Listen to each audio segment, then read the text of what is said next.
이라는 걸 봐. 그러면 12의 배수, 3의 배수. 이 안에 네가 들어가겠군. 또 4의 배수 이것도 되겠죠? 6의 배수 될 거고요. 물론 뭐 12의 배수 됐겠죠. 자기 자신도 될 거니까.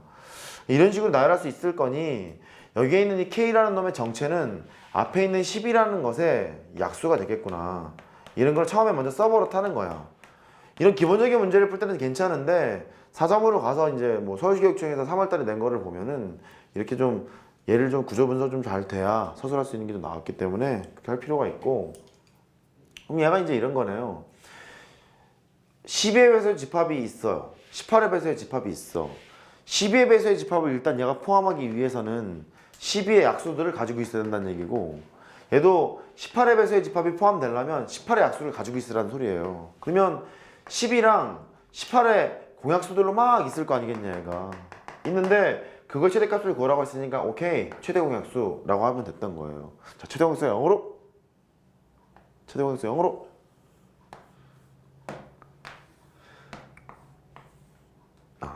greatest 뭐 common divisor인가요? 이렇게 하면 돼요.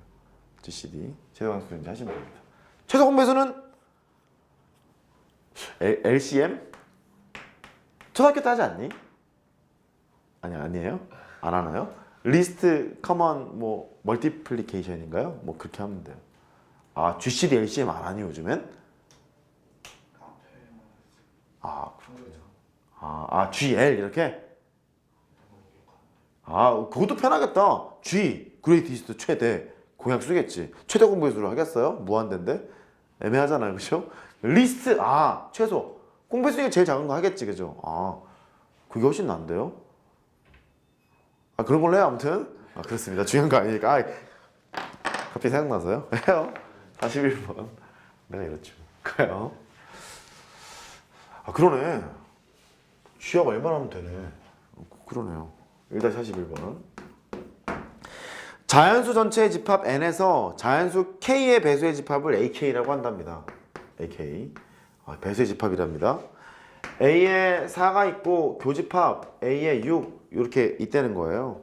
그게 AK라는 것이 K의 배수 집합인데 그게 이번에 들어간대요. K의 최소값을 구하세요. 이제 그랬거든. 이것도 뭐 따져보자고요. 따져봅시다. A4만 일단 분석을 해볼까? A4가 있고 AK라는 걸 써봐요. 네가 너를 포함하라고? 그럼 예를 들어 K가 4 됩니다, 그죠? 자기 자신이니까. 그 다음에 한 8 정도 되지 않을까요? 4의 배수가 쭈루룩 있으니까 8의 배수는 이제 퐁당 있는 거잖아. 뭐 들어가겠지, 지가? 뭐 12의 배수 집합 들어갈 것 같죠? 그러니까 눈치가 배수의 집합 사이에서 이러한 포함 관계를 가질 때는 K는 4의 배수의 집합을 택하면 되겠구나. 뭐 이런 느낌이 들잖아요. 그러니까 여기에 있는 AK라는 것이 A4 안에 들어가려면 K가 일단 4의 배수로 표현이 돼야 될 것 같고, 또 A6에도 동시에 포함이 돼야 되는 거니까 6의 배수로도 포함이 돼야 될 것 같고, 4의 배수이면서 동시에 6의 배수라는 것은 12의 배수로 결정이 되면 될 것 같거든.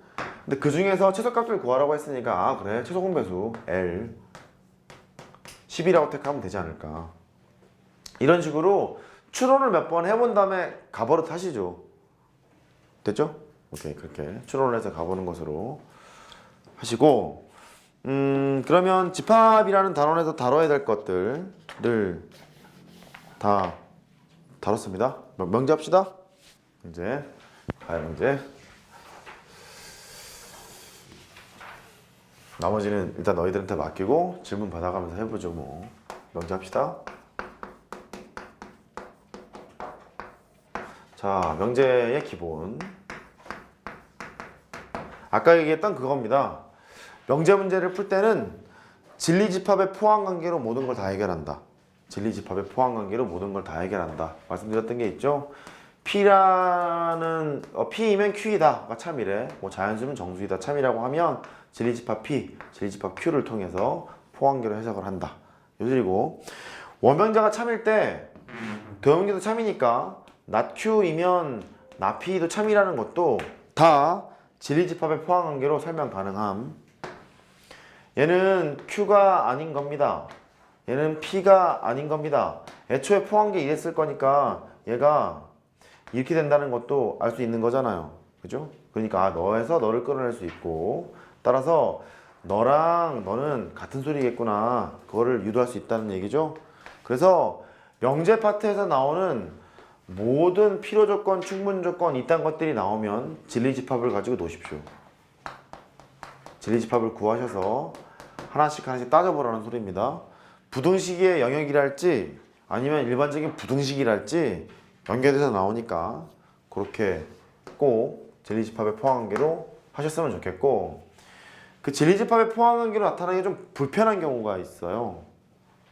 뭐 부정할 때 많이 했던 건데, 뭐 모든 사람은 죽는다 이런 거 있죠.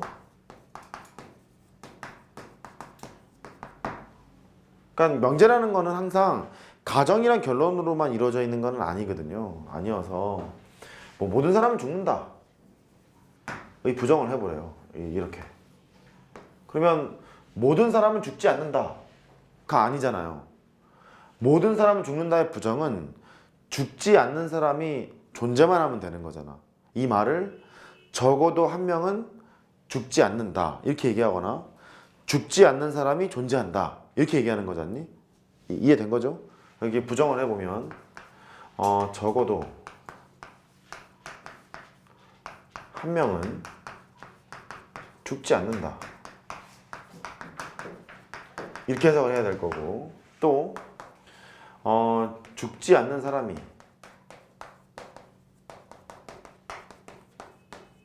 존재한다 이렇게도 해석을 할 수 있고,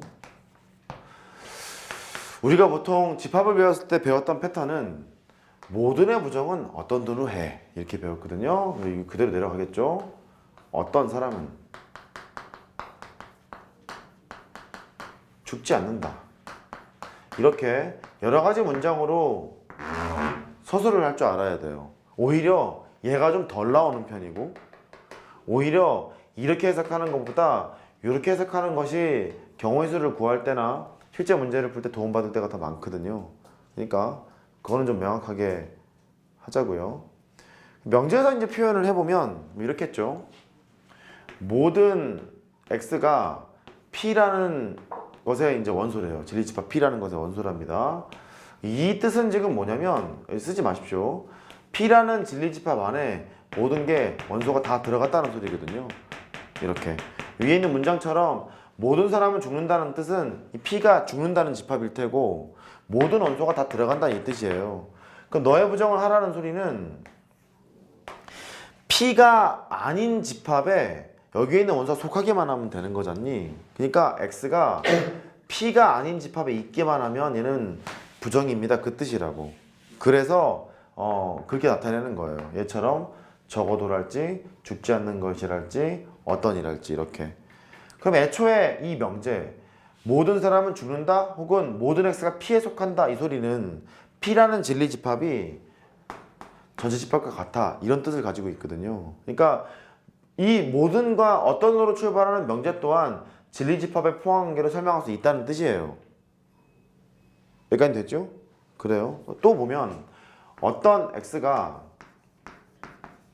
p라는 그 진리집합 안에 속한다 뭐 이런 거잖아. 어떤 사람은 죽는다 의 부정은 모든 사람은 뭐 그럴 리는 없겠습니다만 죽지 않는다 이런 거잖아요. 그러니까 부정을 할 때 생각을 해보면 야 어떤 x가 p에 있다 그 뜻은 p라는 진리집합 안에 최소한 하나도 있어요 이런 뜻이고, 됐죠? 즉 p라는 진리집합 안에 최소한 하나가 있다는 소리는 p라는 진리집합이 공집합은 아닙니다 이런 뜻을 가지고 있거든요. 그러니까 얘 또한 진리집합의 포함관계는 아니지만 관계까지는 알 수 있잖아. 얘는 모든이라는 명제가 들어갔다는 소리는 전체집합과 동일하다는 소리고, 어떤이 들어갔다는 소리는 공집합이 아니라는 뜻이니까 진리집합의 포함관계 정도로 전체집합과 공집합의 포함관계 정도로 표현할 수 있다 그 뜻이라고요.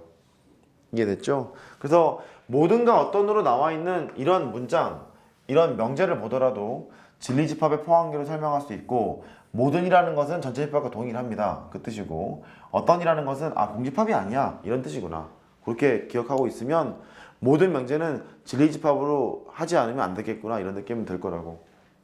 된 거죠? 항상 집합으로 표현을 하고 포항관계로 표현을 해서 놀러 가야 되는 상황이 아니다냐 이런 뜻이고요. 두 번째,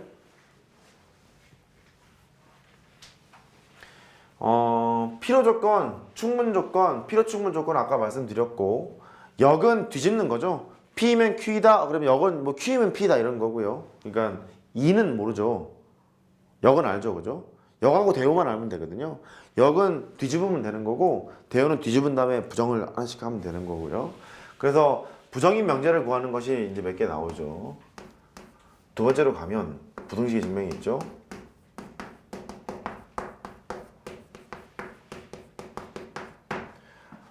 오히려 우리한테 필요한 건 얘일지도 모릅니다. 명제라는 걸 풀 때 딱 두 개거든요. 우리를 가로막는 게 4점짜리 이제 앞으로 4점짜리일 거잖아요. 4점짜리에서 짜증나는 게 딱 두 개야. 정확히 말하면 세 개야. 하나는 그 진리집합의 포함관계로 필요조건, 충분조건 이걸 따지는 것 하나. 두 번째는 모든가 어떤이 들어가고 나를 괴롭히는 거 하나. 세 번째는 이 부등식의 증명이거든요. 그 부등식의 증명이라는 것은 처음에 절대부등식 이런 게 나와요.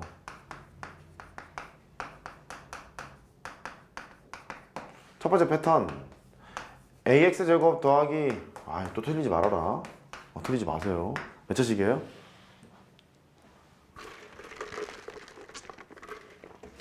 도리도리가 맞잖아요. 몰라요가 맞잖아요. 그죠? 몰라요가 맞아요. 얘가 0보다 크거나 같다는 거죠. 그럼 구분을 지어야 돼. 우씨 첫 번째 A가 0이 아닐 때